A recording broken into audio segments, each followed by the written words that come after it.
what makes me be successful and what is those extra stuff I do so an ordinary guy like myself can get extraordinary results, because I know my limitations. I know what I have to do to bring my best version of me in the areas where I am doing that. Am I lucky?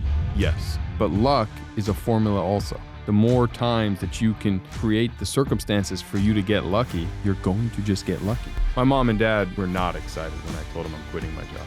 My dad's like, "Are you nuts?" And I was like, "I'm gonna start my own payroll company." They're like, "What do you know about that?" I'm like, "Nothing."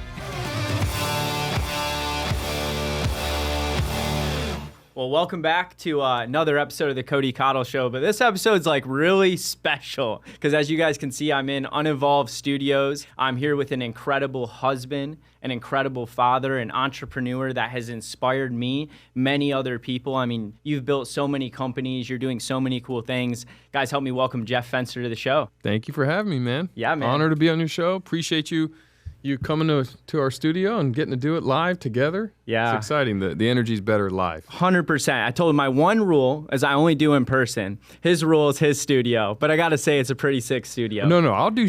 Like I said, I would have come to your studio. For my show, it's my studio. Yeah. Well, guys, you got to check his show out. When's that dropping? Sometime in June. We're waiting on entrepreneurial.com. They're waiting on us to give them the final trailer, and then it's going to be 2 weeks after that. So sometime in June. So the Jeff Fenster Show, right? The Jeff Fenster Show. All right, well, guys, keep that on your calendar for when that drops. It's going to be fire. I've seen some of the behind the scenes, and I can tell you it looks fire. Well, I'm honored to get to interview you, Jeff. I remember the first time you came to a Pathfinders conference, and you keynoted that. And I was just really inspired about you. I've been watching you for a little bit, a while. We're in the same neighborhood. We live around the same area. I see what you've done with Everbowl, with WeBuild and these other companies and these partnerships. And it's been really inspiring. So I'm excited to kind of dive into some of that because you've definitely honed your craft and you've scaled that at scale, which not a lot of entrepreneurs can do. But before we get into the business, before we get into the nuggets, I always like to ask, what do you value most in life? Well, family is always number one. My wife and my kids. There's nothing more important than family. Yeah. And so with that, and I know that's an easy answer. A lot of people say it, but it's the reality, right? It's why do I do everything I do and the sacrifices I'm willing to make. And it's funny because that question sometimes I get countered with, well, then why do you work so many hours? Yeah. Counter? It's a great counter, except I look at it differently. I look at my role as a father and husband. Yes, it's to be present and physically there with them, but it's also to provide for them. It's also to show them how to be the best version of yourself in everything you do. And if I'm not the best version of myself when it comes to my passions, my work, and all the other elements, what am I teaching? What am I showing my kids? What am I showing? Yeah. What am I showing them on how to perform in life? Yeah. And so when I do miss a soccer game or I do miss a life event or I'm not there for dinner or I'm traveling, and they miss me and I miss them, what I remind them is because they are my number one, this is what I'm willing to do. It's kind of in the same token, if you think about like a military family, I'm not comparing myself to the military because their sacrifice is 10,000 times bigger, but they leave their family to go defend America. Yeah. And still family is number one, right? They're doing it to protect their family. So I look at it in that front, but family is always my biggest value. I love that, man. I love that. That's what drives you and leading by example. If you want to show your kids how to be the best version of themselves, be the best version of yourself. Now, I have a question. Was that modeled for you from your parents? It was stressed to me, yes. More so academic. My parents heavy pressure on school. Yeah. It was always school. Everything else didn't matter. Where'd you go? I went to University of Arizona and then law school at Thomas Jefferson School. Okay. Do you got a law degree? I do. Wow. Yes. I didn't know that. Yeah. That's pretty cool, man. Yeah. Did you use it? I went to law school to be a sports agent. And Okay. I was going to go work at Lee Steinberg Sports Agency. But I ended up having a daughter in my third year of law school and decided I didn't want to travel the world representing grown-ups. Yeah. I wanted to be a dad. Mm-hmm. So after law school and 6 figures in law school loans, I turned down the career path and did something else. That's a pretty pivotal point. Is that what pushed you into entrepreneurship? No, I never uttered the word entrepreneur in my life. I was never considered being a business owner, or even back when I was in school, it was business owner. Mm-hmm. Entrepreneur wasn't really a word. And for me, it was never that. I was going to be a sports agent or I was going to be in sales. I made a lot of money in sales doing telemarketing and door-to-door. And is that where you cut your teeth? Yes. High school, college, interning, had many sales jobs. I was really naturally good at it. And so I was like, I'll figure something out. So I got a sales job and I went to work for ADP, the payroll company. A good buddy of mine, Jeff, works over there. Yeah. It's a good outfit for coming out of school, learning how to navigate the sales world, understanding how to do solution-based selling, understand how to do B2B, because that's not always easy. And my first 6 months there, I was the number 1 sales rep in the country, made President's Club. Yeah, set records and made 6 figures, bought a house, thought this was my life, working 3 days a week, golfing 2 days a week, fiance, daughter. Life was great. So what changed? $17,000. So when I got the job out of law school, they offered me a base of $38,000 because most people get this job out of undergrad, not graduate school. Yeah. So their package then was $38,000 base pay plus commission. And the $38,000 to live in San Diego with, at the time, rent and law school loans and a fiance and a daughter was impossible. So I had to use the commission. So I negotiated a $17,000 base pay increase to what they called an SDM, or a senior district manager. And they said, Jeff, if you sell this amount in payroll, you'll get $17,000 more in your base. Great. Set my objective. In August, I went on quota. January 1st, I had already hit it. I hit it in December. So I went to my boss in January of 2008 and I said, I want my $17,000. They said, yeah, amazing that you did that. It's supposed to be an annual goal. The fiscal year ends in June. It starts in July. So July 1st, congratulations, you're getting a raise for $17,000. And I said, no. I literally just bought a house in Mira Mesa, spent all my cash on a down payment.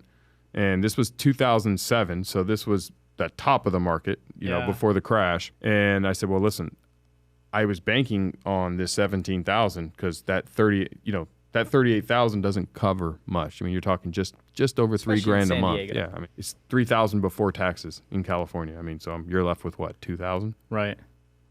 Good luck. And so, I mean, daycare for my daughter was $1,400 a month. My law school loans were $1,500 a month. I mean, it just wasn't going to work. So, you know, I had my ego. I was 24, and I said, listen, if you don't give me my $17,000, I'm going to quit.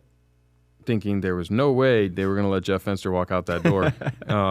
And my manager fought for me, Ashley. She tried. She went up the chain, meetings, big bureaucratic company. I mean, it's one of the biggest companies in the world. You know, there's 2,000 sales reps just in my little small business sales in the country, and I was number 1. So I was like, there's no way they're going to let me leave. Right, you're like, I'm putting up numbers. Yeah, like, how are you going to let me leave over something I earned? Yeah. And you're giving me anyway. Just give it to me. And she tried hard. She even went to and said, hey, there's 6 months left. What if we just gave him a bonus for $8,000 just to appease him? Yeah. I kept saying no. They weren't going to change policy for one sales rep, and especially some 24-year-old cocky ego kid. So in fairness also, I didn't do all of the stuff I was supposed to do. I sold my way. So I didn't show up to all the meetings because I was the number 1 sales rep. Like, listen, let me sell. I'll come with the contracts. You guys deal with this nonsense. Yeah. So I was not the best employee. Anyway, they said, no, sorry, take it or leave it. So I went home that night and I told my fiance, I can't live my life with this preset, determined time frame, regardless of my performance. I don't get a raise until this date, regardless of what I do.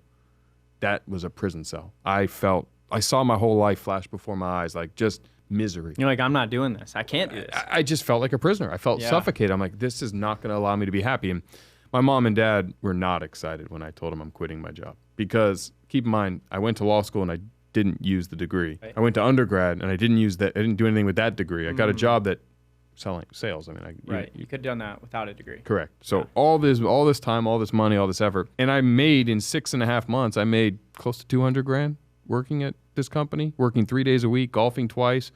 My dad's like, are you nuts? Like, do not quit this job. Yeah. What are you going to do? And I was like, I'm going to start my own payroll company. They're like, what do you know about that? I'm like, nothing. But I know how to sell it. Yeah. So my fiance agreed to sell the house, and we sold the house. We moved in with my parents, my mom and dad, my wife and my oldest daughter. And I started a payroll company out of my mom's kitchen. And that was my foray into entrepreneurship, and it was out of over $17,000. Had they given me the $17,000, I do not know that I would be sitting here today. Wow, that's crazy. Yeah. But how you handled it's cool, because there's a lot of people that wouldn't have done that. They would have been like, okay, I'm disappointed. I'm just not going to get the $17,000. Yeah. I have a great job. They'd look at all that. They'd be like, why would I leave? They would take the outside influence of the family. You know what? You're right. And they would justify it. But you took the leap and sold the house that you just bought. Only because when my dad said that what pushed me over the edge, because I was teetering on staying going. I threatened to quit, but that doesn't mean I'd quit yet. Right, you right. know? You were just trying to get the raise. Was leverage, And when he said, Jeff, you're a father and about to be a husband, you have a responsibility to your kids to provide. He was saying that as a reason to stay. I took it completely on the other side, which is my daughter's going to watch her dad give up on his dreams and what matters most to him because of what? He's going to settle? Yeah. That's what I'm going to teach my kid, that I'm going to be the guy who settles, which means, sweetheart, you should settle in life. Because kids, they don't listen to the words you say, they listen to the behaviors. Yeah. That's why if you smoke in a house, your child's more likely to smoke. If you drink, your child's more likely to drink. If you're active and healthy, your child's more likely to be active and healthy. It's not the words we say, because we're going to tell the kids don't smoke, even though I am, right? Or don't drink, even though I am. Right. It's what you do. And so what you model. When he said that to me, thinking he was convincing me to stay in the job, that was the final push I needed to leave, which was no. My daughter's going to say that her dad went for it, and her dad didn't settle, which means I'm not going to settle in life. I'm not going to not go for it. When I need or want something, I'm going to go get it. And I'm going to do what I can. It's a job. Yeah. Like, at the end of the day, it's not like I was the second employee at Tesla. Right. It was ADP. I was employee number 94,206, or some crazy, I made that number up, but some crazy high number. I mean, they have hundreds of thousands of employees over the years or around the world, and they don't care about me. So that was 15 years ago. Yes. I believe 15 years ago. So you made this leap. Yes. You started your own payroll company. How many companies have you started since then? Well, last count was 14, but I just started 2 more, so 16. 16. How many of those have been profitable? At any point or on exit? Overall. I mean, let's see. So I sold 3 companies. Of all my companies today, 4 of them are profitable, so that'd be 7. And then I had 1 that failed but was profitable for a minute. Yeah. And I love that you shared that. And thank you for being vulnerable, because I think it's easy to look at you now, Jeff, and to see what you've built with some of your companies and be like, man, Jeff is a crusher. But they don't also understand the risk that you've taken, how much you've gone all in, the failures that you've had, the adversity you've had to overcome, how many different things you start and pour into. So thanks for sharing that. And to clarify, I mean, I think I just told you 7 were, I said 7 out of 16. So that's a pretty high failure rate. That's over half of them that are not profitable. Correct. The 8th one was profitable for a minute, but it was a failure. So I ended up losing money more. I lost more than I ever made, but it was profitable for a. So you've been a go-getter. You've been busy, man. That's over a business a year if you average that out for the last 15 years. I love that. I've started 4 companies. 2 have been profitable. 2 were failures. So it's about the same rate. Yeah, same rate. And I think that's pretty common across the board if you look at it. Sure. I think, you're going to fail 50% of the time. And what do you think it is about this entrepreneurship journey from the ADP company to now that has allowed you to be successful? I use a formula. Okay. I don't like leaving things to circumstance and chance. So in sales, I had a formula. At ADP, 50 phone calls a day, 50 phone calls a week would get me 5 appointments. If I got 5 appointments with business owners, I would close 2. That was the ADP's stats. I didn't have to make this up. That's what they trained me. 55 and 2, Jeff. You want to be successful here? 55 and 2. Well, I didn't want to be successful. I wanted to be the best. So I did 110 and 4 was my goal. But I got better because I was a little bit better at sales than the average employee. And you're putting in the reps. If you're actually making that many calls, you get better. Yes, you just naturally, and you build relationships, and I was using my relationship capital outside of it. So I was more like 112 calls a week, and I was more like 20 appointments, and I was more like 9 deals a week. But so you have a formula that you use in everything. Yes. Tell us more about that formula, because obviously you've implemented that into multiple businesses, and you've had 8 that have at some point been profitable, 7 that you've really profitable in. Yeah. So it's some people will call them core values. Okay. I call them success formulas, but it's what you do when you don't want to. It's what you do when you don't know what to do, and it's what you innately do because it's like how do you pick up a toothbrush? You have to think about it, but you'll just do it the way you've always done it. There's a way you're doing it, the habit, and that's what makes successful people successful. It's not. I'm an ordinary guy. I don't have extraordinary intelligence, size, resources. I'm an ordinary guy. I just figured out what extra stuff I need to do to get extraordinary results. Yeah. And now that I know my formula, I do it again and again and again and again. And it's like in sports, if you're a sports fan, it doesn't matter if you hit the ball or not. If you go watch a professional baseball player, their swing is their swing. And they're going to hit the ball, and there's a percentage. And Tony Gwynn might be 350, and someone else might be 250, and I might fail 48% of the time, and you might fail 35% of the time. Whatever the amount is, it doesn't matter. It's just there's a success formula in those habits, and it's not what skills and soft skills you learn. Like people think, oh, I want to be successful in this. Let me go learn everything I can about the industry. Well, that's cool, but that's not going to get you or make you successful. What's going to make you successful is the things you do innately, the things you do when no one's looking, the things you do and how you interpret these issues and these challenges. Because if you ask me what is the definition of an entrepreneur, it's very simple for me. Problem solver. That's it. Yeah. Can you solve enough problems? And my job as an entrepreneur or business leader is to stay in business today. That's it. It doesn't have to be complicated. Right. Whether I'm Elon Musk, Jeff Bezos, Jeff Fenster, or you, Cody, our jobs are to stay in business today. Yeah. And if you stay in business today, can I stay in business tomorrow? Can I stay in business the next day? If I do that enough days, I have a company and it's successful. And so the goal is to make it to where I'm not worried about staying in business today. Right. But I don't care whether you're Jeff Bezos at Amazon or Elon Musk at Tesla or SpaceX or me at Everbowl or you at Content Daily. We all have problems. Right. And it's a waterfall of problems. And the best entrepreneurs can figure out how to solve them and then make it to where they don't have to be repetitive. Because I love mistakes. I love my organization and my team to make mistakes. I hate making the same mistake twice. It's a good rule. If you make it once, we're good. Right. Learn from it and let's just not do it again. Right. What are we going to do to twice, fix this? I have a problem because now we're just being dumb. Yeah. Right? We're shooting ourselves in the foot. We didn't learn anything from that mistake. We didn't learn anything from that failure.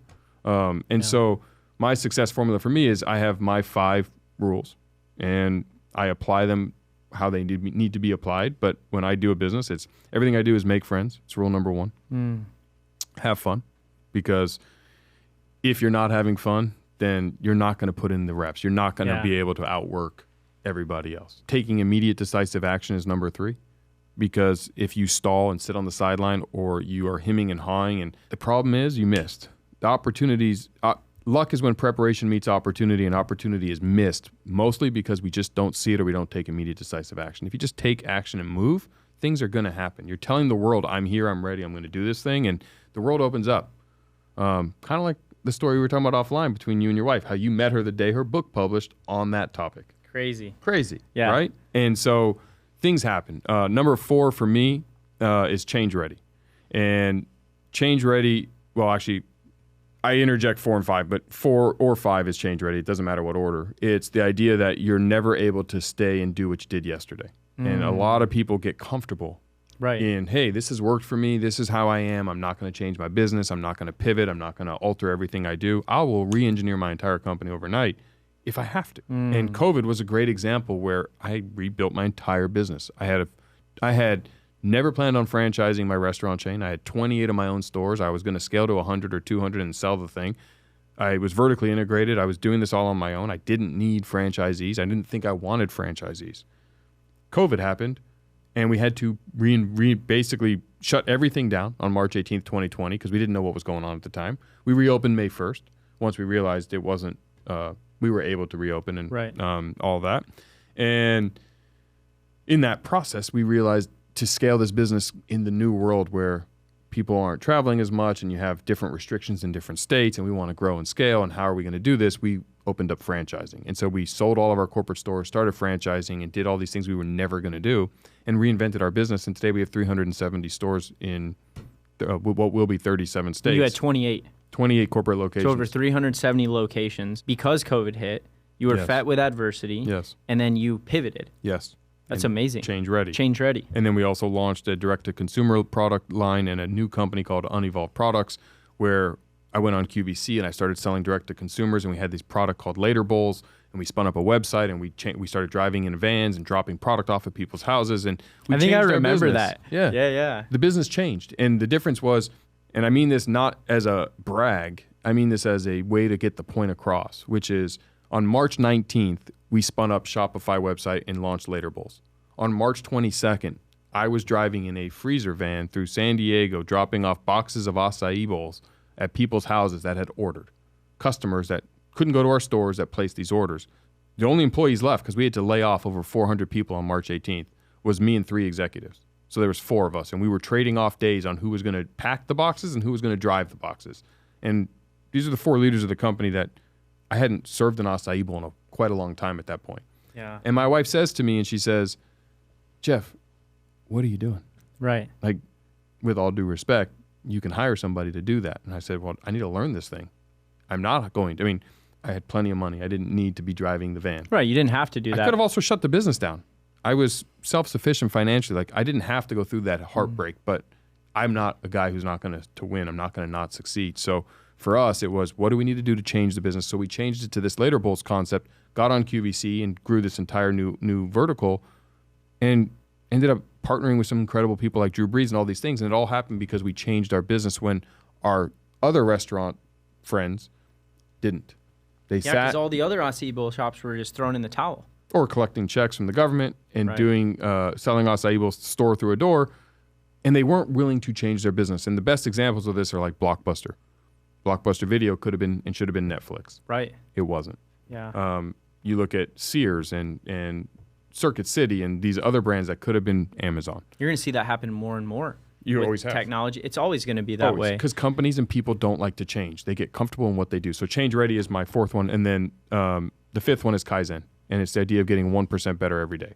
I love that. Recognizing that you are not going to be the best version of what you want to be at anything when you start, so just start. So you take that immediate decisive action. You may suck at it, but guess what? Every day you just get 1% better. It's a micro goal. It's called win stacking. If you can figure out how to improve just a little bit at anything you're doing every single day, over time, you're going to become really good. And then success isn't going to be this hard to find thing. I'm going to be successful. The difference is I can't tell you when. And I'm okay with that. Yeah. Most people get upset because I'm not successful 6 weeks from today. If I'm not ready to go in 6 weeks, then I'm a failure. Well, time is outside of all of our control. What we can do is show up every day and make friends. We can have fun. We can take immediate decisive action. We can Kaizen our way through it and be ready to change our business and our life if we have to when the calling happens. And that little formula has worked for me personally, professionally, on all fronts. So that is my success formula, and that is what I use to make sure I'm successful. And I might suck at certain things for a while and have to change or Kaizen my way there, and that's okay. And I may take immediate decisive action and realize this was a colossal mistake, but I'm going to learn from it and pivot and adapt and go. I love that. And I think that down markets, when things get shaken up, what we just experienced with COVID, nobody could have predicted that would happen. And you're ready for change is so powerful. It also creates opportunity, and those willing to adapt to that opportunity will capitalize on that. So it's really cool to see what you've done with Everbowl. I mean, your entire game plan, like you said, changed, and your company exponentially grew, Yes. which is powerful. So there's a few things in your core values, in your rules, that I want to hit on. One thing I think that's unique is you've entered multiple different industries and had success. That can be hard to do, but for you, it's not, because you're like, hey, this is my formula. I can go into any industry with my formula. So my question for you is, do you believe this formula can go into any industry and create a successful company? For me, yes. Everyone has to build their own success formula for them. Right. Right? What is your personality and what is your values and how are you going to apply them? If you're a introverted, technical-minded programmer, maybe making friends and having fun isn't going to fit your theme, Right. but my formula works in any industry because industries, we get caught up in the industry. Yeah. Industry experience is the most overrated prerequisite to start a company or be successful. And the reason I can illustrate this so well, 9 out of 10 restaurants fail. Why? I don't know. Tell me. Because 9 out of 10 restaurants are started by chefs. They're great at making food.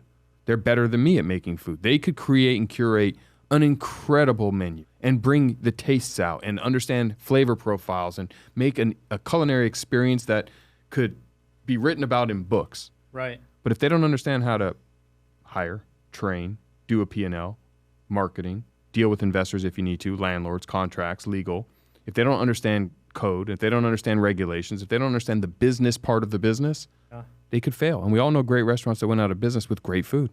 Yeah. Food costs, could they keep those in line? Negotiating, can they negotiate with vendors and suppliers? Do they understand all those things? Those are all the same, whether it's construction company, a payroll business, a recruiting agency, digital marketing agency, a restaurant. Right. Business is business, and that's what I'm really good at. So I will partner with, hire, recruit, train, develop the domain expertise in all these industries where I don't have it. I will bring the part that I'm really good at, which is starting a business, scaling a business, and handling the business side of it. And that's what I'm good at. So yeah. I don't care what industry I'm in, because the industry, that's why I like new industries, because it's fun. I get to learn. You know, part of my success formula that's not illustrated in those 5 is I'm always learning new things. I have a thirst for knowledge, because part of that goes into make friends. The way to make friends is to be able to communicate effectively with people in all different circles. So if I show up to an event and I don't know you, and you're talking to some people about baseball or geography or knitting or museums or automobiles or podcasts or music, and I can get involved in the conversation even a little bit, I can now build rapport. I can start to build a friendship. So learning is so important. So what I love about new industries is I get to learn. I get to go in with fresh eyes, and I knew nothing about restaurants. Now I know a lot about restaurants. I knew nothing about construction. I know a lot about construction. I knew nothing about computers. I know a lot about digital marketing, right? I can do your payroll. Yeah. I can do the recruiting. These businesses I've started, I built a studio. You know, I can do these things now because I'm learning, and I'm okay to come in and start over, make friends in the industry, have some fun, take immediate action, Kaizen my way to it, and pivot and change if I have to. And so I just keep applying it again and again and again and again. And I just don't, obviously I want it yesterday. I don't have patience. I want success yesterday. I want to have a million Everbowls all over the world tomorrow. It's not going to happen, but it's going to happen. It's just not tomorrow. Yeah. So I don't care. I've changed my focus from the end result doesn't matter as much. And I think that's the last piece I'll say for people struggling for success is they get too caught up in the result. You can't focus on the outcome. You have to focus on the process. If you do the process right, the outcomes will come. They just won't necessarily come how you think they're going to come, because you don't have the information today to know what they should be. You don't have the experience. You don't have the capability. You're not ready to be that version. You can't just show up on a basketball court and be ready to play game 7 of the finals, right? Michael Jordan had to work his way up to be ready in that moment. Yeah. It's just part of that process. And so when you embrace that process and you have fun, and that's why number 2 is have fun. If you're not having fun, you won't embrace the process enough. You won't make the 119 calls a day. You might make 37 when you're supposed to make 50 and wonder why you're not hitting the results at ADP, right? A lot of my coworkers would say, Jeff, I'm working hard, man. How come you're selling? Like, help me. And I would look at their call log and it's like, you made 37 calls. They told you to make 50. Like, it's clear. 50 calls equals, it's spelled out for you like math. They made 37 calls.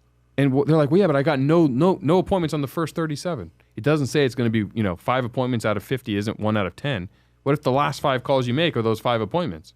Did you make the 50 phone calls? Right. So they don't enjoy the process. They don't enjoy the work. So they're not going to put in on the dog days. It's easy when you want to. Right. Right. So right now I'm doing this physical challenge. My friend is the CEO of EOS Fitness. And for 4 years straight, he has done cardio for 20 minutes a day.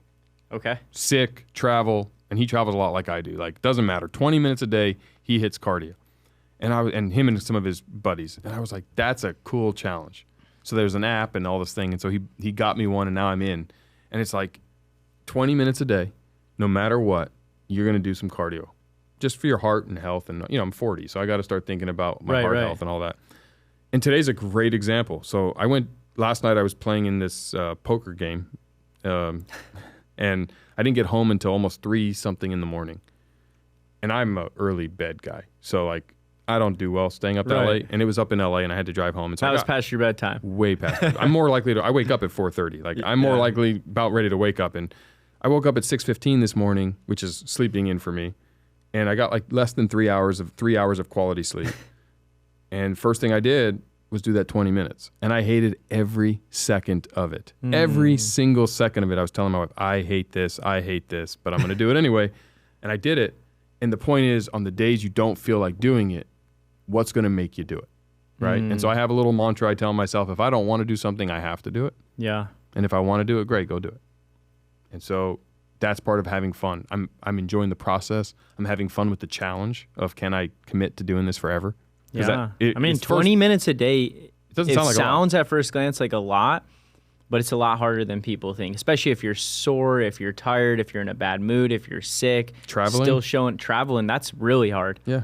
I mean, I've only been on this program with them for like 6 days, and I've already almost quit twice. Like, it's not easy. I got to be honest. Like, I work out a lot. I'm active, but you have to do there's some rules to it. Like it's not just any cardio. Like it's a certain heart rate. Like you got to do this. You got to stay within a heart rate variable. Yes, for 20 minutes. So it's not 20 minutes total. It's 20 minutes at this heart rate thing. Like there's some challenges to it, but the point of it is I don't love the cardio. Not even a little. I hate cardio. Same. What I love is the challenge. Right. So I'm having fun with the challenge of myself. And that's what starts to happen as you start to become this version of yourself where you're clear on your formulas, you're clear on your core values, you're clear on what you will and won't do. But you know this is a formula. If I do this every day at 40 years old for the next 10, 20 years, my heart's going to be in better shape. Yes. I'm going to live longer. I'm going to show up better as a husband. I'm going to be here longer for my children. I'm going to operate better in my companies. Yes. It's formula. Yes. Health is a formula. Yeah. All things in life are a formula. So I'm very similar in the mindset. I'm obsessed with being the best version of myself. And that word obsession, I think I saw something you posted recently that had to do with that. And it's interesting. I want to ask, are you obsessed with being the best version of yourself? And then what does obsessed mean to you? Because I think there's a misconception around obsession, especially with business, because someone can look at you and even begin to show how much you drive. You're a driver and you're building stuff and you're a mover and you're a shaker and you want to be the best version of yourself. And some people will look at it and be like, dude, you're just obsessed, like it's a bad thing. What does that mean to you, and are you obsessed? I'm absolutely obsessed. Let's go. There's no rhyme or there's no other way to say it. I am 100% obsessed with what I do. And if I'm not, I won't do it. It's clear. If I'm not going to be obsessed about it, why would I do it? Right. Then again, I'm not following my own formula. If I'm not loving what I do, why the hell would I do it? You live once. So that's the negative, because, what you lose with obsession is this thing that people search for and seek out, which is called balance. And it's just not real. No one can find it. I've looked for it. I'd never found it. Well, the best example, so I had Tim Grover, I did an interview with Tim Grover and Relentless. Yes. And he came on my show and he asked me the question and I couldn't even answer. He said, what is the number on a scale of a perfectly balanced scale? And it's 0, which means you're getting nothing. Perfect balance is nothing. It's 0. So you can't have perfect balance. So it's, to your point, I know you talk a lot about the seasons in life. It's like, what season in life needs more of your time, right? What does today need from me? If my kids really need me today, then they're going to get me today. If my business really needs me today, then it's going to get me today. But the challenge for me is I look at my businesses like children. They're part of me. It's what I'm putting my name on. It's my life's work. Like, why do we only allow celebrities and these athletes to define life work like it's so much more special? Like, Michael Jordan's career is incredible. It is, but he's a basketball player. Like, yes, he changed lives through entertainment. He gave inspiration. He won championships. He's a beacon. I'm a fan. I love looking and getting motivated by them. But I'm Jeff Fenster. I have my own life's work. Right. I'm signing my name on what I'm doing. Why aren't I going to strive for that same level of greatness on what I do? Why am I not going to take the same level of passion, dedication, and obsession to what I do to be the best version of me in everything I do? So am I perfect? Absolutely not.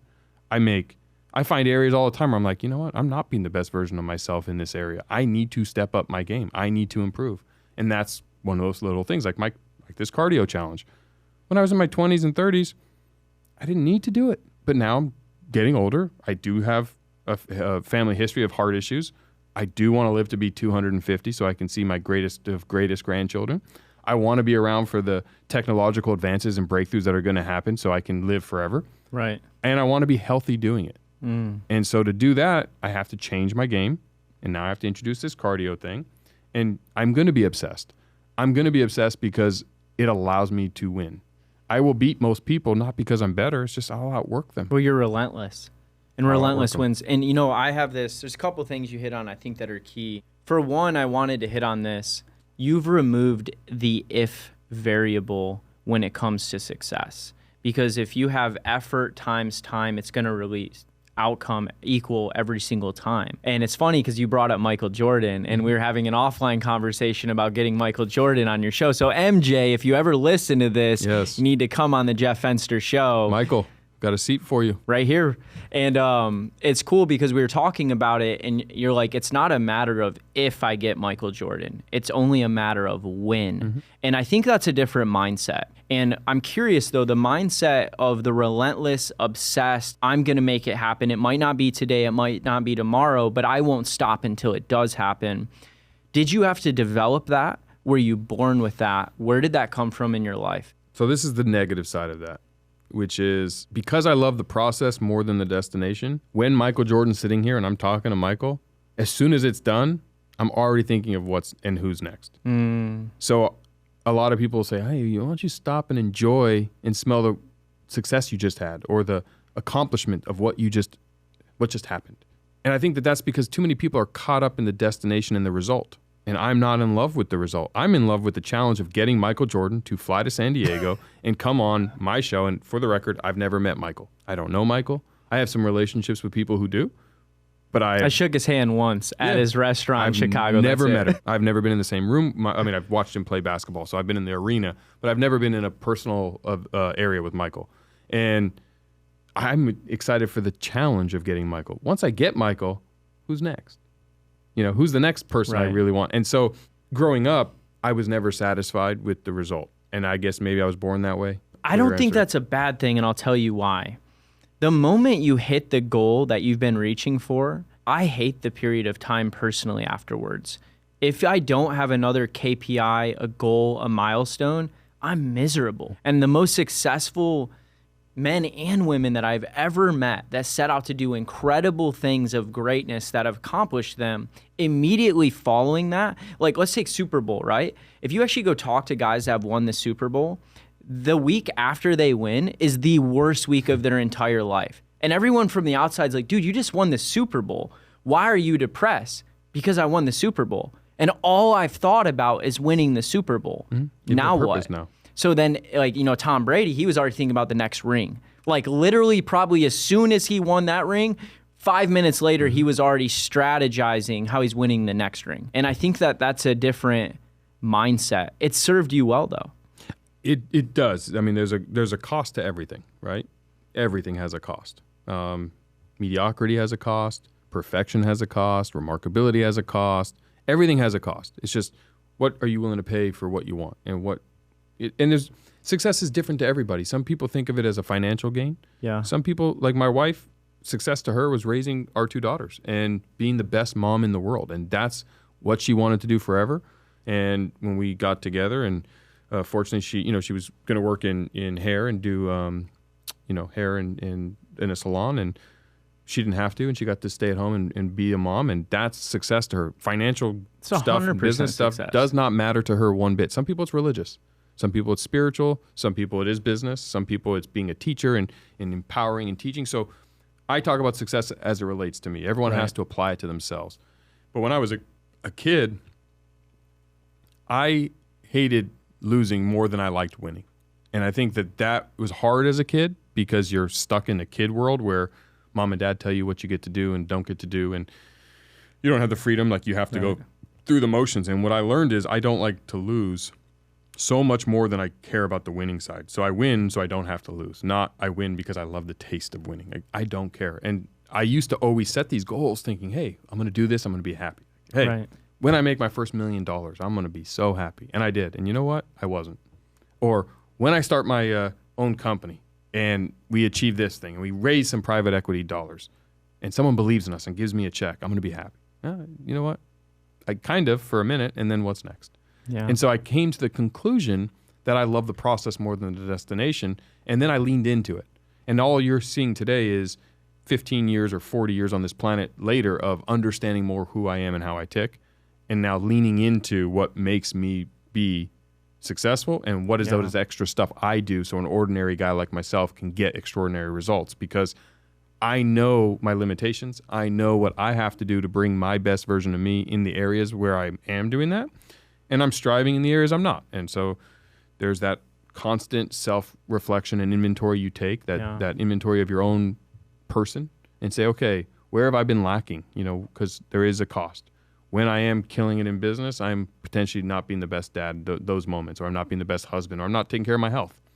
When I'm focused on my health and my family, maybe my business suffers. Maybe my friendships with good friends I haven't seen in a while, and I haven't made that phone call just to touch them and say, hey, I haven't talked in a while, Cody. How are you, man? How's the family? What's going on? What's going on in your world? Opportunity cost to Correct. everything that we do. And that's something that can be hard at times. Very. You know, it's like, wow, I'm winning over here, but I feel like I'm losing over here. How do you juggle that in your own life? Well, it starts with the understanding and appreciation that it's supposed to be hard.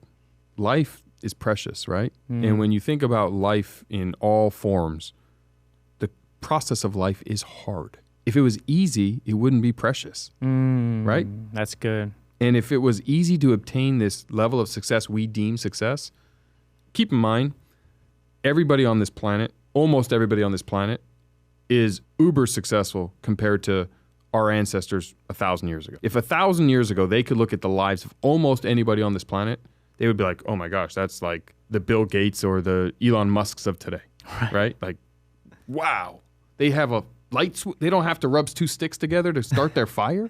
They can flip a switch or use a handle lighter. of clean water. Yeah, I mean the concepts that we take for granted today, because success moves as we as humans hit it, right? As we evolve and continue to expand what we accomplish no longer is remarkable or exciting. It's common. Like driving a car in 1850, any one of them would be like, oh my gosh, a what? And then when first cars came out, they were only for the extremely wealthy. So the average American didn't have a car until the Model T created the car for everybody.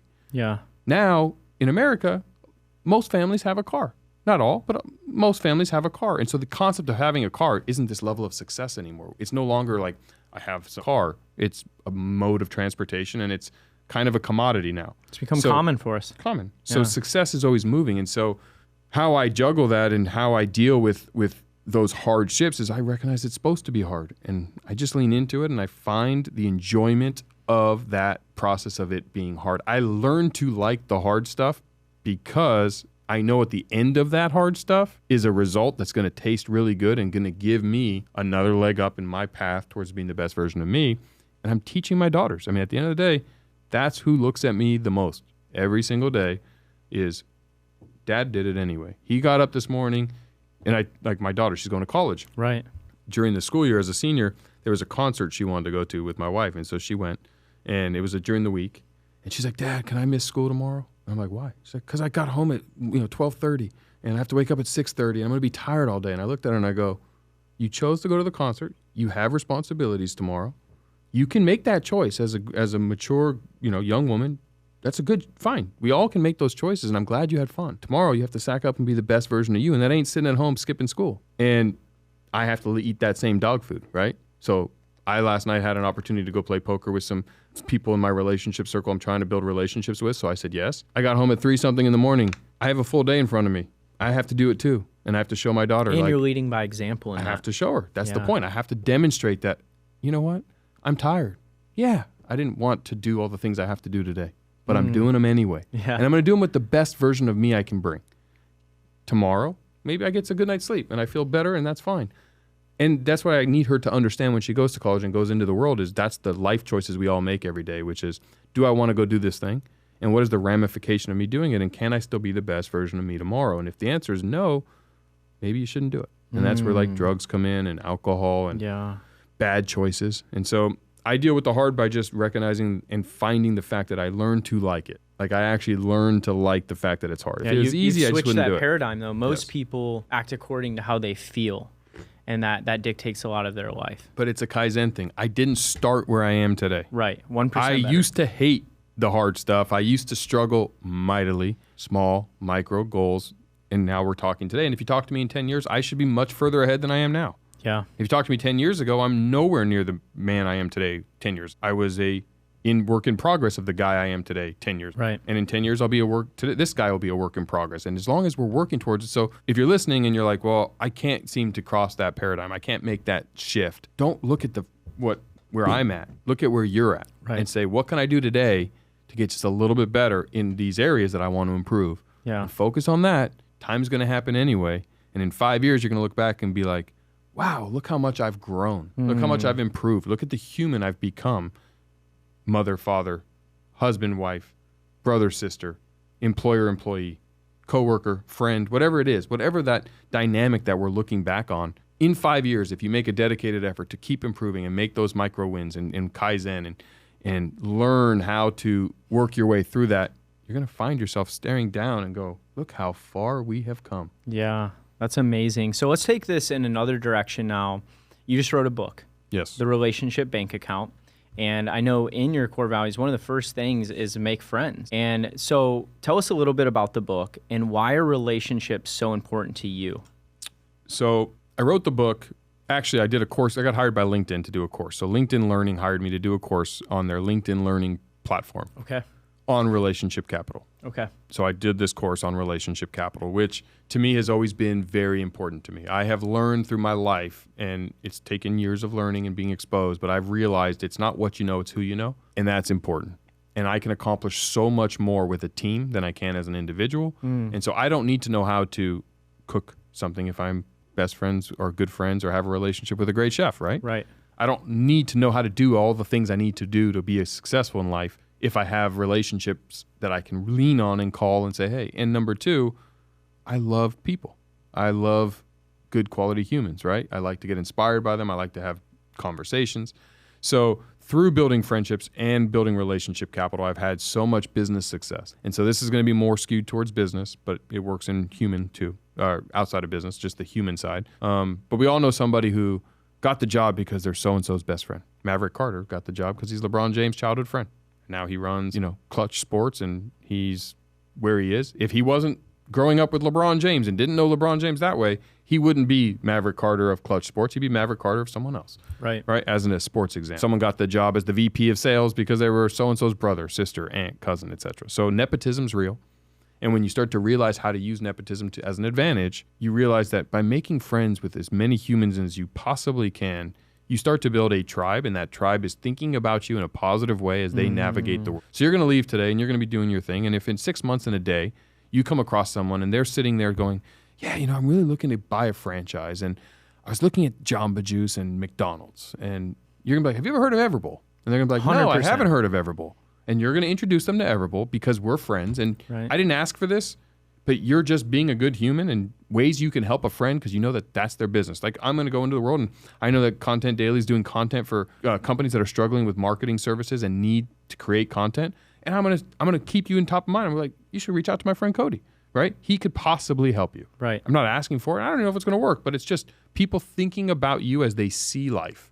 So now I don't have to be everywhere. I don't have to accomplish everything. I'm building a tribe and a community. And so I built this course for LinkedIn because I think this is where a lot of people struggle. They go to networking events to build relationships in business, and they don't realize networking events is not where you build relationships in business. It's where you learn about vendors and suppliers. It's not relationships. I make friends, and I only work with friends. That's it. So how did I become the number one sales rep at ADP? My mentor, who's a good friend of mine, David Meltzer, I went to him, and I said, Dave, I just got this job, and I need to meet business owners in this little geographic area. He looked at his Rolodex, who he knew. He made a bunch of warm introductions for me. I made some calls. I closed the deals and realized warm introductions are way easier to close than cold calling. And then I started to build my business around warm introductions. How do I make friends?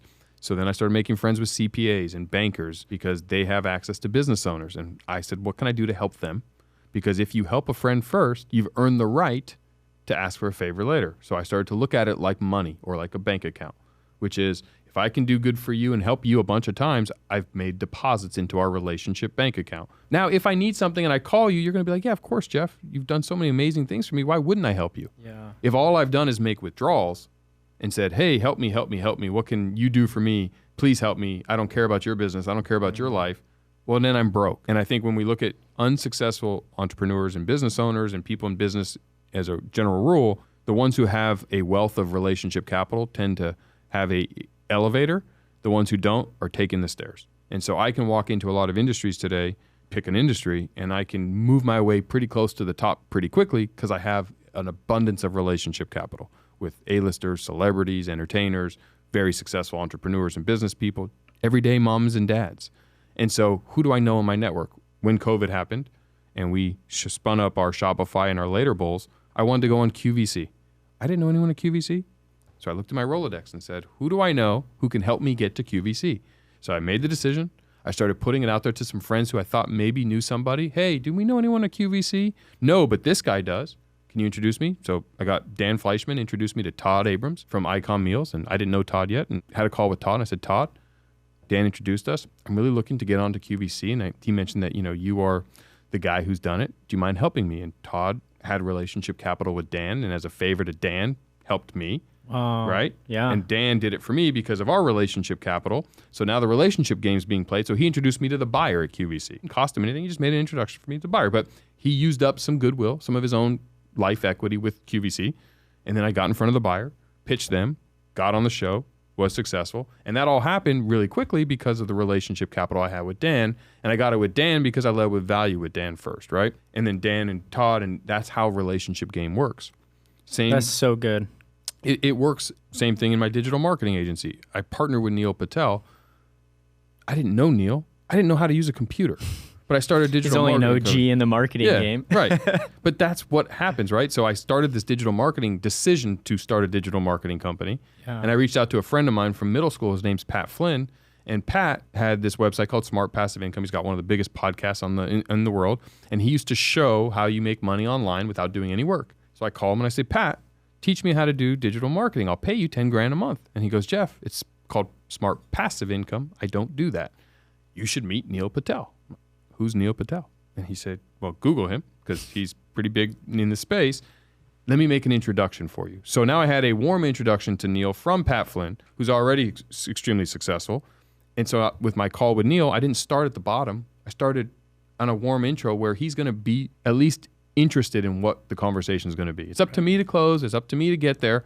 Relationships aren't going to close the deal for you, but they're going to give me an elevator to where thousands of people wanted to work with Neil. Door. I took an elevator and walked into the door with Neil, and then I used my own sales ability and my own ingenuity to make Neil want to partner with me. And we ended up partnering together and worked together for 4.5 years, almost 4.5, just over 4 years. And now he's one of my best friends, and I love him to death. And I mean, he's in my book, and he started Neil Patel Digital afterwards. We made a bunch of money, and I got to now start a digital marketing agency and get to say, hey, I partner with Neil Patel. Can we help you with your digital marketing services? And use my sales background and my relationship capital to get in the door, and Neil's brand expertise and domain expertise.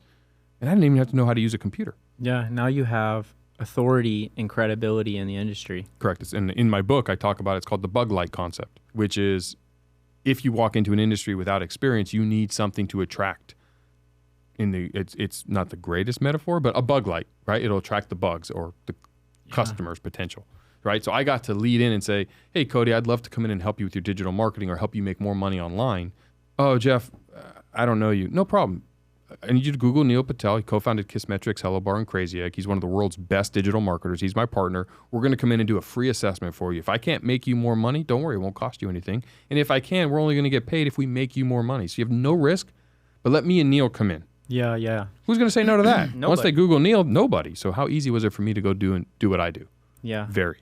And all that happens because of relationship capital. So I wrote this book, back to the book, on how to do these things very easily and understand it very systematically so everybody can do it, because it doesn't take much. You don't need to be this extremely extroverted life of the party. We go into a bar, I'm going to be quiet. I'm not the social butterfly. It's not my thing. What I am is I'm very, I have intention, and I put a lot of intention behind making sure I meet people. And when I meet them, I be interested in them. I ask questions about them. I start to learn about them. Yeah. And be more interested in them, trying to show off myself. And did that myself. always come natural to you, or did you have to develop it?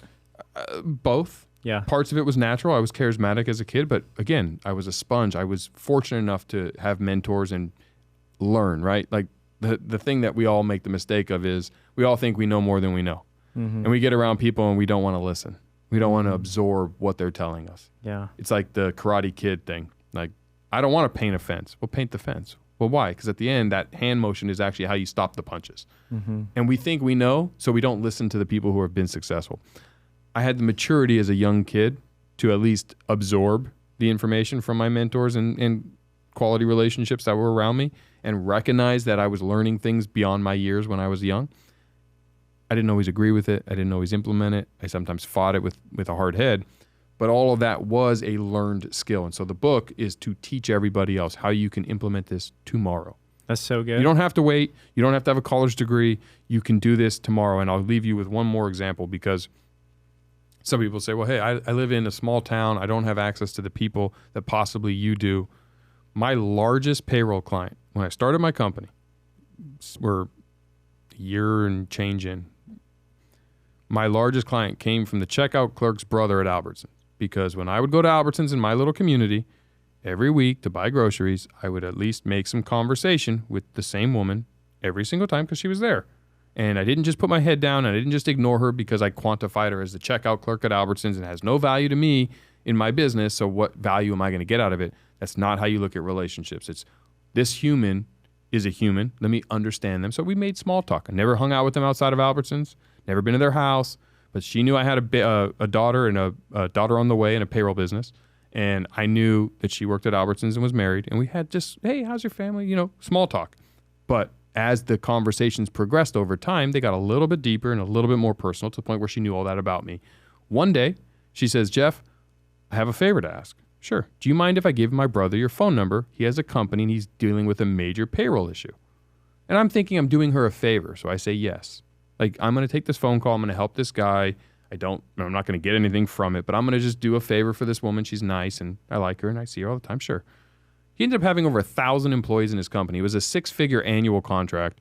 And when I helped him, he was so grateful. I got to also show him what we do, and he loved our product that he switched and became my payroll client. And I got a 6-figure payroll client because I made friends with the checkout clerk at Albertsons. Yeah, so good. Everybody is somebody's brother, sister, aunt, cousin, friend, right? So if I want to get to Michael Jordan, what if I get to Michael Jordan's son's girlfriend first? Right. And then she introduces me to the son. And then the son says, Dad, you've got to meet Jeff. He's got this show. And I want to see you on there, Dad. Well, Michael will probably come then. To get to Michael's harder, right? So when you realize that you don't have to know Michael Jordan or live in the same city with Michael Jordan, you don't have to know every business owner. You have to just start making friends and start building a tribe and a community and doing it with intention and leading with value and helping as many humans as you can. Over time, it's going to pay dividends. Yeah, that's so good. I think relationships are the foundation of life. We're actually designed that way for relationship.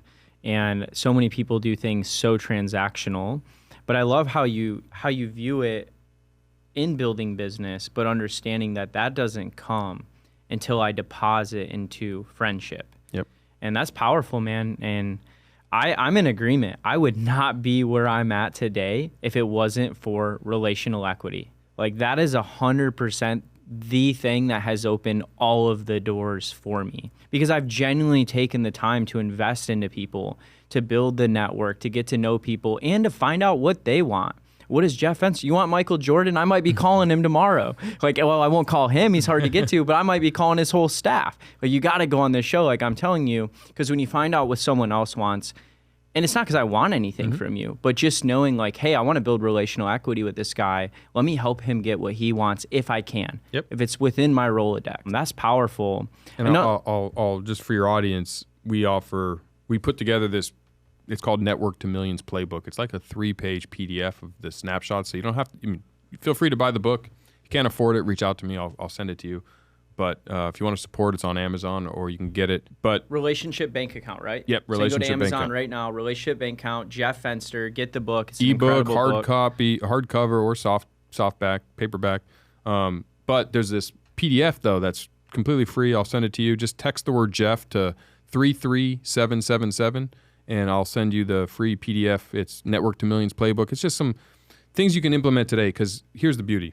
The best time to do this was 20 years ago. Yeah. The next best time is right now. And you're going to leave wherever you are, wherever you're listening to this. You're going to go into the world and you're going to interact with hundreds of people every single day. And you can choose to have whatever kind of interaction you want. You're going to go to a restaurant, there's going to be a waiter or waitress. You can choose to make a deposit in their relationship bank account, or you can choose not to. I choose to. And the way I do it is the best, easiest thing, I'll give you one from the book, is look at the human being, right? We all show something. I'm wearing these bracelets. If I walk in and you say, what are those bracelets? Well, I have a rule. Anyone who asks me about these gets them. I sell them in my stores. They're acai seeds. I give away hundreds of these a month. Anyone who asks about them gets them right off my wrist. If you ask me that question, we're going to have a conversation.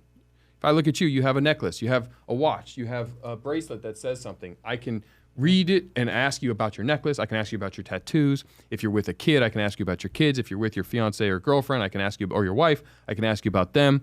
If you have a cool hairdo, I can say, hey, that's a cool hairdo. Where did you get that? Or what inspired that? There's so many different cues every human gives off about what is interesting to them. And the goal is to get them talking about themselves, because we as humans like to talk about ourselves. It's just human nature. So the power of building that relationship is get someone talking about themselves. Ask them questions about their life, things that matter or mean the most to them. And so if you're a religious individual, speaking about religion could possibly help. If you're into sports, that's where learning conversation topics that are outside of just things you're interested in, so you can get involved in conversation. And I can say, hey, I'm not a car guy, but if you're talking about cars or you show up in a really cool car, I can ask you some questions because I know a little bit, just enough to ask some questions. Yeah. And be interested in you. And have that common ground to build that. Exactly. So that free resource, I would highly encourage everybody to go get that. Again, they text Jeff to what? 33777. Take advantage of that, guys. And it's interesting. There's no cost. This bracelet too. So I did a live event. I've done a lot of different events, and this bracelet says there will never be another you. And the reason I wear this every single day, it aligns with what we've talked about today. Because like there will never be another Jeff Fenster in the world. Maybe someone could have the same name, but they're not you. And I believe that God created you perfect just the way you are. Gifts, talents, ideas, dreams, passions, all of it were given to you to steward and to multiply. So it's interesting because there's been a theme throughout this conversation with you of becoming the best version of you. This is my reminder that the best version of me is never going to be Jeff Fenster. And actually, bro, I want to give you this, bro. This is my gift to you. And that's return the favor. Let's go. So we'll exchange some bracelets here today. But that's just a little reminder to you that there will never be another Jeff Fenster, man. It's amazing to see you stepping into divine alignment for your assignment. You know, like you said, your wife is called to be an incredible mother. There will never be another mom like her ever in the world. And I think that's really cool, and that's what we have to pursue. I'm sure time is limited, but I did want to talk about, if possible, because you're a master at this, bro. I'm watching, I'm like, wow, the way this guy vertically integrates and what you're doing. Can we hit on that? Sure. Vertical integration in business and get into a little business talk. So tell us a little bit more about what vertical integration is, if somebody doesn't even know, and for the entrepreneur trying to fully integrate the vertical integration, how you've done that so well. We talked about entrepreneurship and its problem solving. And so vertical integration is taking the problems that you have that are repetitive and figuring out how you solve them by integrating the solution into your main business. Good example of this is McDonald's. Everyone knows the Happy Meal. McDonald's is one of the largest toy producers and toy distributors in the world. Wow, I didn't know that. Just from the Happy Meal, because they have an issue. They have to bring toys to every McDonald's, and there's a lot of McDonald's all over the world. McDonald's is one of the largest chicken farms in the world from the chicken nuggets, because they have all these chicken farms. So they could either, they're a restaurant, but they could either buy chicken from chicken farmers and run into supply chain issues and have the cost issues and have all the challenges that smaller restaurants deal with. Right. Or they can vertically integrate their chicken farms to make it to where they don't have to worry about supply because they are supplying themselves. They don't have to worry about costs because their costs are their own. They don't have to worry about making a profit or dealing with all those other issues because they own it. So I use that same concept to vertically integrate my businesses because I want to protect myself against challenges and problems that are repetitive. On the side of that, it turns into opportunities. Right. So Everbowl, for example, I built my first restaurant and it cost just under $300,000 to build. My goal was 100. So it's going to cost me close to $30 million to self-fund this business to where I wanted it to be. It's expensive. It's a lot of money. And so I looked at the problem and I said, well, restaurants cost too much to build. Everbowl's costing me too much to build. What can I do to solve it? So I write the problem down. And here's the mistake I think some entrepreneurs make. They rush to solve the problem in the same way everyone else does. Go raise money. That's the easy answer. Yeah, raise money. That's how you fund it. You don't have to spend $30 million of your own money. Go raise it. That's one way. I'd rather make the problem dissolve. So instead of a problem being solved, let's dissolve the problem. Make it to where it doesn't exist. So I started a construction company and vertically integrated the construction arm because I knew that if I was building Everbowls, only Everbowls, I didn't have to make a profit. We'd get better over time. We'd Kaizen our way through. We'll go back to our success formula and we'll get faster. I don't have to worry about GCs working on 9 jobs and me waiting for people to come to my job because I'm a small one compared to a bigger client. And as we all know, during COVID, that was a serious challenge, getting labor. Right. I didn't have to worry about outside influences telling me what's going to not going to happen. And as far as purchasing our materials, I could buy them in bulk, so I didn't have supply chain issues where, we're out of lumber for 6 weeks because there's a supply chain issue. So all of the potential problems between supply chain, procurement, inventory, manufacturing, and then installation, I solved by starting my own construction company. Now, if I was only building one restaurant, it doesn't make sense because it's not a repeatable problem. So for vertical integration to make sense, it has to be a problem you're going to keep running into. Right. McDonald's with the toys. At scale. At scale. McDonald's needs toys for every Happy Meal. McDonald's needs chicken nuggets for every chicken nugget. Everyone wants to grow to hundreds of stores. I need to build hundreds of stores. So I'm not building a construction company to build 5. It won't pencil. I spent millions of dollars to build a construction company, which it wasn't going to ROI till we hit 30, So there's an investment up front, and you have to have that long problem. So when you look at your problems of your business, what are the repeatable ones that are going to keep going regardless of what you do? You are going to keep needing this service. You're going to keep needing this solution. It's not going to end because you hit 5 restaurants and I don't need it anymore. Then it's don't vertically integrate, pay somebody, right? Yeah. So that's what I started to do. So by vertically integrating my business, we import our own superfoods and manufacture our own flavors. I was going to ask about that. The actual acai, are you fully integrated? Yep. Okay. Yeah, we make it ourselves. That's where those bracelets come from. We hire locals down in Brazil. And then you built a business for bracelets out of the seeds that were left over. Yes. Well, because it gives back. I get to pay locals, families in Brazil, and send kids to school, which is an amazing thing to do. Come on. We get to have an impact down there. It's trash to them. They're throwing them away, and it's potential opportunity for us. And we get to expand into our customer to let them know the love that we have for our product. Wow. Right? In the whole ecosystem. So we vertically integrated that, but vertical integration has allowed me to solve my problem. So when COVID hit and nobody could get construction work because everyone was doing building stuff, right? And it was really hard. Or when supply chain hell was going through the roof and you couldn't get stuff, we had less supply chain crunch, less supply chain problems, and we had 0 labor issues with our WeBuild because WeBuild's the name of my construction company, because WeBuild works for me. My guys are going to go where we need them to go. They don't have outside clients. It's just Everbowl. That changed. I was going to say, now you got some, I've seen over there that project. I don't know if that's public yet. Yeah. Oh, it is. With what you're doing with Shaq? Yep. So tried to get Shaq to open Everbowl. We were negotiating a deal, and ultimately he decided not to pursue Everbowl because he launched Big Chicken. And his team didn't want him investing in another franchise concept when he's launching his very own for the first time. So he said, hey, I'm putting a hiatus on investing or buying other concepts because he owns a lot of franchise brands. And he said, we're going all in on Big Chicken. But during the process of Everbowl, he got exposed to why Everbowl made sense is because I had vertical integration. And I showed him, look, we're going to build the store for you. We're going to provide all the supplies for you. And all of these different areas are vertically integrated. And he said, well, could you help me build Big Chicken? Why not? And that's what expanded WeBuild outside of Everbowl, was that deal with Shaq? That deal with Shaq. And now we do Big Chicken with Shaq. We do Stretch Zone with Drew Brees. We're doing Capriati's and Wing Zone and Lash Lounge and Sugaring LA, and working in discussion with a handful of other brands that are emerging concepts or growing really quickly, whether it's retail or restaurants and it's brick and mortar and you want to scale, call us. We're WeBuild. We will help you do it in a way that is faster, quicker, and more cost effective than anyone else can do it. And we're going to alleviate all the bottlenecks and solve all your problems because I figured it out for Everbowl, right? So now I have this really cool business, and that business alone is going to probably do 8 or 9 figures next year. Yeah. And it was never meant to be a profit center. It was meant to solve my problem or dissolve my problem. And now it's a profit center. And now that's how I've used vertical integration very well. And I just learned this skill over time by researching and understanding smarter brands than me. Again, I'm an ordinary guy. Yeah. So let's learn what others are doing, follow the formula, implement the formula, and do it the best we can. That's so good, man. And I think it's just important to point out, guys, like, I love how you said I'm an ordinary guy. Like, for everyone listening to this show, watching this show, there's nothing special about Jeff Fenster besides that he's developed the mindset to push himself to do the hard things most people don't want to do. He's developed his core values, his formula that he lives his life by. And then I'd say you've just been consistent long enough with small little efforts compounded over time that created massive results, and it has opened huge doors for you. But here's the thing, just because you got the door That's not the big thing. It's what you do when you walk through the door. Of course. And it's been really cool to see what you guys are doing with WeBuild. I was learning more as I was walking around, talking to one of the girls that work for you, just learning about all the cool stuff here. I'm like, this is awesome. Saw the display for the shack that you had. She told me about the VR. I'm like, this is so cool.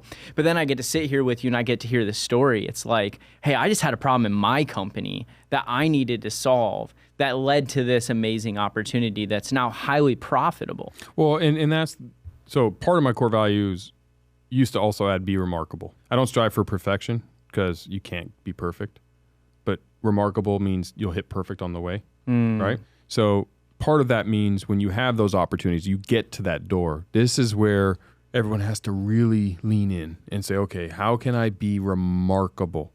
And so with Shaq, I'm glad you mentioned the VR because it's a cool story, and I think your audience will appreciate it. So Shaq's team was reluctant.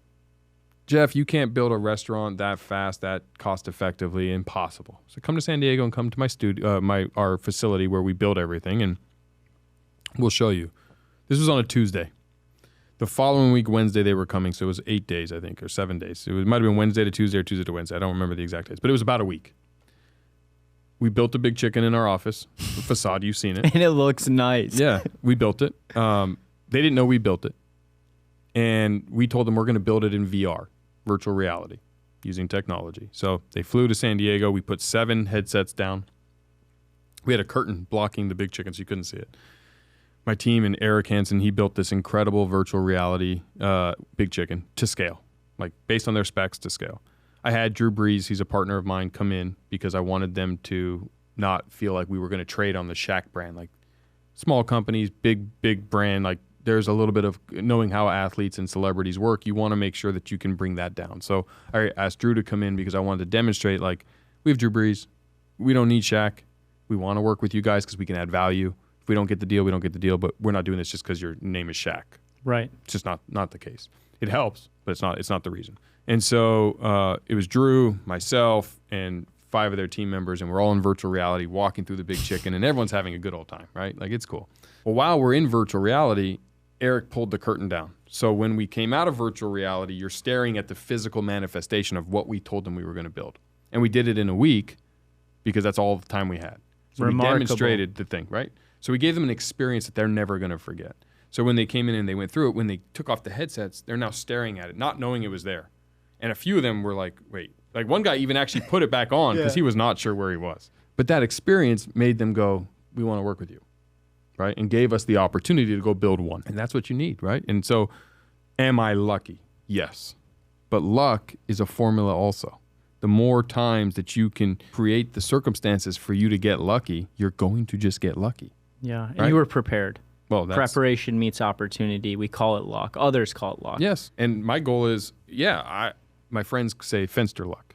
Fenster luck, I like that. They do. They just always, like QVC, Fenster luck. QVC happens, or COVID happens, now you're on QVC. Fenster luck. I'm like, yeah, but that's because I have a high level of strategic activity I do every single day. I make relationship capital a forefront. I go through my success formula daily, right? I strive for remarkability. I make sure that I'm learning and not going to bring mediocrity to my path. Like if I do something, I'm going to do it to the best of my ability today. I'm going to do that. And if it's not good enough, I'm going to keep working at it until it becomes good enough. And I'm going to Kaizen my way there. Like I started my own podcast, and being on this side is very comfortable for me. I've done this 500 times. I'm very good at being a guest. Being a host is a lot harder.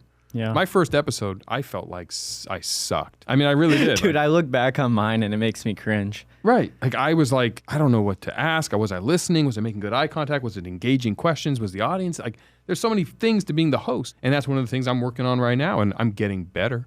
I'm not where I want to be. I'm not the best version of me permanently, but I'm the best version of me today. Kaizen. 1% better every day. Last topic I want to hit before we finish up. Okay. Because it's hot right now and it's good to talk about. AI. Yep. Artificial intelligence. You're a serial entrepreneur. You're a forward thinker. You're innovating. You're vertically integrating. You're doing so many things. I know you got to be doing something with AI. What are your thoughts around it right now with how it's going to affect the world and how it's going to affect business? Change the world and business, much like the computer did, right? Mm-hmm. It's not much like the automobile did, and then the internet. You know, I mean, we have these things, and the smartphone. We have these moments in in history and in civilization that a new piece of technology comes and disrupts the entirety of it. Yeah, I mean, these phones, it's crazy. We're walking cyborgs right now. Yes. I mean, you can run your whole company off of a Yes. supercomputer that fits in your pocket. That's more powerful than what landed on the moon in the 70s. Yeah. And And- AI is just another piece of technology. Correct. And there's risk for it, of course. There's risk. All things can be good or bad, right? Where I think people have this scarcity mindset is it's going to replace jobs. It's going to make me lose my job. It's going to replace me. Only if you bring that mindset to it. It's a productivity tool.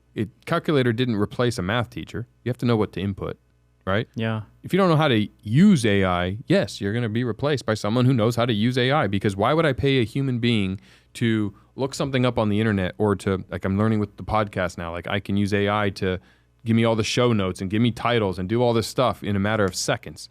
Why would I pay a human being to do that? I wouldn't. I'd pay a human being who knows how to use AI to do that and then can use the rest of their time to do more value-added things to the organization. It's about making yourself valuable to the company. And valuable doesn't mean you're the one who's, snail mailing your way through each project. It's the person who knows how to get the job done. I pay for results. I don't pay for time, right? And I think most entrepreneurs feel the same way, which is I want to be the best at what I do. I want my team to be the best at what we do. So we're going to use AI because it makes us better, faster, and more efficient. Midjourney is another tool that I've been using a lot lately. With the images, it's Yes. amazing. And it's getting smarter. It is. It's awesome. Is it going to replace front-end graphic designers? Yeah, probably. But it's not going to replace them all, because a few of them are going to learn these tools. They're going to use these tools. And when I need something, I can go and screw around in Midjourney myself, or there'll be a graphic designer who says, tell me your prompts. I'll have you 150 designs in 6 seconds. And you tell me which ones you like or don't like and what you want altered, and I will edit it to make it perfect. Great. I still need that done. Right. It's not going to be perfect the first run, and I still have to spend the time. So we're all playing with it right now. We're all thinking about it.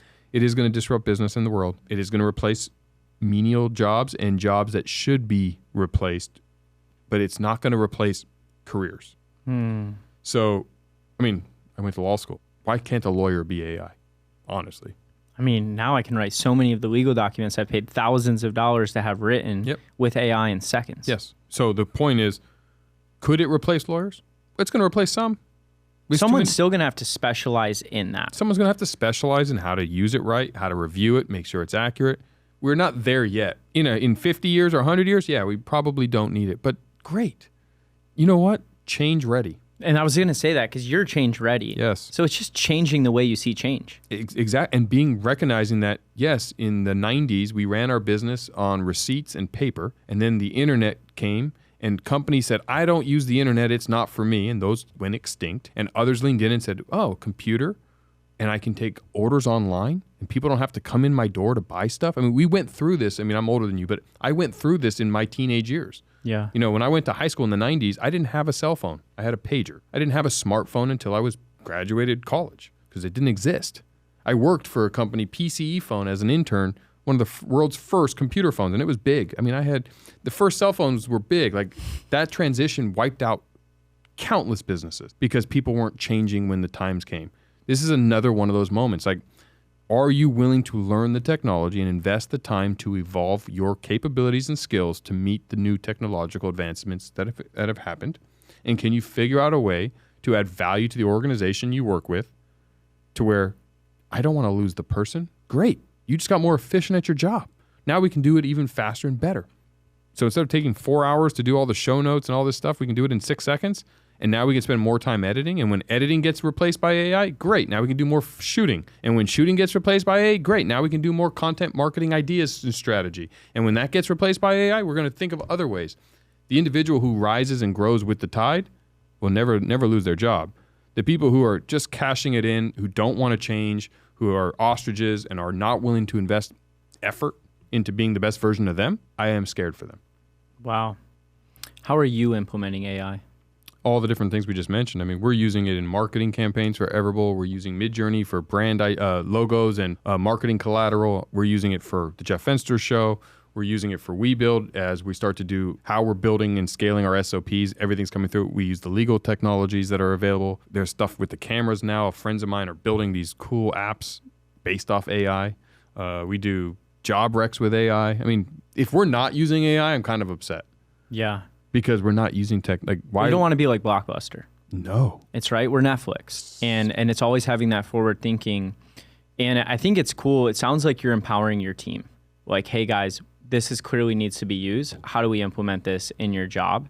Is that true? I don't say it because I don't want to have to tell you to do. Like, I want to hire people who are telling me, Jeff, we need to use AI. They're bringing AI to you. Like, hey Jeff, we can do this with AI now. If they're not and they're still doing it by hand, I hired wrong.